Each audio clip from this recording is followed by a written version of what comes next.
Big ബോസിലെ അലറൽ താരവും പിന്നീട് BJP. നേതാവായി അഭിനയിക്കുകയും ചെയ്ത റോബിൻ രാധാകൃഷ്ണനെതിരെയുള്ള സാമ്പത്തിക തട്ടിപ്പ് ആരോപണങ്ങളിൽ കൂടുതൽ വെളിപ്പെടുത്തലുമായി വേദലക്ഷ്മിയും പ്രമുഖ ഫാഷൻ ഡിസൈനറായ അഭിൽ ദേവും രംഗത്ത്. 45 ലക്ഷം രൂപയാണ് റോബിൻ രാധാകൃഷ്ണൻ പലപ്പോഴായി വാങ്ങിയിട്ടുള്ളതെന്നും എന്നാൽ തിരിച്ച് പണം ആവശ്യപ്പെട്ടപ്പോൾ ഭീഷണി മുഴക്കുകയാണ് ചെയ്തതെന്നും അഭിൽ ദേവ് ആരോപിക്കുന്നു. പണം വാങ്ങിയതിനും ഭീഷണിപ്പെടുത്തിയതിനും സ്ത്രീത്വത്തെ അപമാനിക്കുന്ന തരത്തിൽ സംസാരിച്ചതിനും അടക്കം ഡിജിറ്റൽ തെളിവുകൾ തങ്ങളുടെ കയ്യിലുണ്ടെന്നും അഭിൽ ദേവും വേദലക്ഷ്മിയും മാധ്യമങ്ങളോട് പറഞ്ഞു. സാമ്പത്തിക തട്ടിപ്പിനടക്കം റോബിനെതിരെ പോലീസിൽ പരാതി നൽകിയിട്ടുണ്ടെന്നും സുഹൃത്തുക്കളായിരുന്ന സമയത്താണ് റോബിന് പലപ്പോഴായി തങ്ങൾ പണം നൽകിയതെന്നും ഇവർ പറയുന്നു. തന്റെ കയ്യിൽ നിന്നും 8 ലക്ഷം വാങ്ങിയിട്ടുണ്ടെന്നും വേദലക്ഷ്മിയും പറയുന്നു. റോബിൻ രാഷ്ട്രീയത്തിൽ ഇറങ്ങിയതിനു ശേഷം ഞാൻ ബി.ജെ.പിക്കാരനാണ്, നിങ്ങൾക്ക് വാങ്ങിച്ചെടുക്കാൻ പറ്റുമെങ്കിൽ പണം വാങ്ങിച്ചോ എന്ന തരത്തിൽ ഭീഷണിയുടെ സ്വരത്തിലാണ് സംസാരിക്കുന്നതെന്നും വേദലക്ഷ്മി പറഞ്ഞു. പൊതുമധ്യത്തിലുള്ള ഇമേജാണ് റോബിന് ഏറ്റവും പ്രധാനം. റോബിൻ വാർത്താ സമ്മേളനങ്ങളിൽ പറഞ്ഞ കാര്യങ്ങൾക്കെല്ലാം തെളിവ് അടക്കമുള്ള മറുപടി ഉണ്ടെന്നും അതെല്ലാം പുറത്തുവിടുകയാണെന്നും വേദലക്ഷ്മി വ്യക്തമാക്കി. ഫണ്ട് തിരിച്ച് തങ്ങൾക്ക് തരാനുള്ള സമയത്ത് തെരഞ്ഞെടുപ്പ് സമയത്ത് ലക്ഷങ്ങൾ മേശപ്പുറത്ത് വെച്ച വീഡിയോ ചെയ്തിരുന്നു. സോഴ്സ് എവിടെയെന്ന് എന്നറിയാത്ത ലക്ഷങ്ങളുടെ ഇടപാടാണ് റോബിൻ നടത്തുന്നത്. രാഷ്ട്രീയത്തിലായതുകൊണ്ട് എന്തും ചെയ്യാം എന്നുള്ള ധാർഷ്ട്യമാണ് കാണിക്കുന്നതെന്നും വേദലക്ഷ്മി ആരോപിക്കുന്നു. ബി.ജെ.പി. നേതാവ് എസ് സുരേഷിനെ കണ്ട്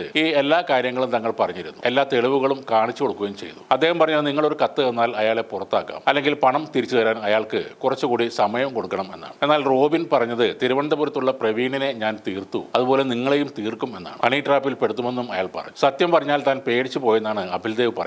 കുണ്ടറയിലെ ബി.ജെ.പി. ഓഫീസിൽ വന്നാൽ പൈസ തരാം, ഞാനിത് കേന്ദ്രത്തെ അറിയിച്ചു, അവർ സംസ്ഥാന ഘടകത്തെയും അറിയിച്ചു, പിന്നെ ജില്ലാ ഘടകത്തെയും അറിയിച്ചു, അവരത് സെറ്റിൽ ചെയ്യുമെന്നും റോബിൻ പറഞ്ഞതായി അഭിൽ ദേവ് പറയുന്നു. ബി.ജെ.പിക്കാർ വർഗീയവാദികളാണെന്ന് റോബിൻ പറയുന്ന ഓഡിയോയും ഇതിനിടെ പുറത്തു വന്നിരുന്നു. ബി.ജെ.പിക്കാരുടെ തത്വങ്ങളോ ആശയങ്ങളോ എനിക്കറിയില്ല, അവർ പറയുന്നതിൽ അധികവും വർഗീയവാദമാണ്. എന്നാൽ ഞാൻ സ്ഥാനാർത്ഥിയായാൽ ആരെങ്കിലും ചോദ്യം ചോദിച്ചാൽ ഒരു രാഷ്ട്രീയക്കാരനെ പോലെ മറുപടി നൽകും എന്ന് റോബിൻ പറയുന്ന ചാറ്റുകളും ശബ്ദരേഖയും സോഷ്യൽ മീഡിയയിൽ വലിയ ചർച്ചയായി മാറുകയും ചെയ്തു. തനിക്ക് നൽകാനുള്ള പണം തിരികെ കിട്ടും വരെ പോരാട്ടം തുടരും എന്ന നിലപാടിലാണ് പരാതിക്കാർ. റോബിനെതിരെ പോലീസിൽ പരാതി നൽകിയിട്ടും മൊഴി നൽകാൻ പോലും അദ്ദേഹം ഹാജരായില്ലെന്നും വേദലക്ഷ്മിയും അഭിൽ ദേവും ആരോപിക്കും. കുറെ പണം കടം മേടിക്കുക, അത് പെരുകി അനേക ലക്ഷങ്ങളാകുമ്പോൾ നേരെ പോയി ബി.ജെ.പിയിൽ ചേരുക, ഞാൻ ബി.ജെ.പിക്കാരനാണെന്ന് പറഞ്ഞവരെ ഭീഷണിപ്പെടുത്തുക, അങ്ങനെ ആ പണം കൊടുക്കാതിരിക്കുക, ഇതാണ് റോബിൻ രാധാകൃഷ്ണൻ എന്ന കപട രാഷ്ട്രീയക്കാരൻ ചെയ്യുന്ന പരിപാടി.